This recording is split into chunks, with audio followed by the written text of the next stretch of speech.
তুমি কি জানো, একবার এমন এক রাত এসেছিল যে রাতে শিবের ধ্যান ভাঙানোর সাহস করেছিলেন এক দেবী।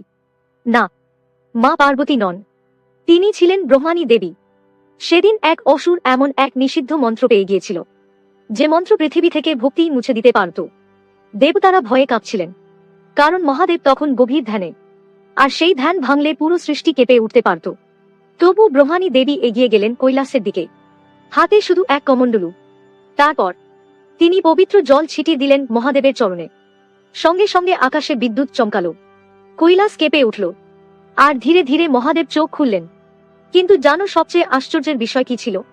মহাদেব রাগ করেননি, তিনি শুধু হেসে বলেছিলেন, যেখানে ভক্তি বিপদে পড়ে সেখানে ধ্যান ভাঙাও পাপ নয়। তারপর নিজের তৃতীয় নয়নের আগুনে সেই নিষিদ্ধ মন্ত্র ধ্বংস করে দেন মহাদেব।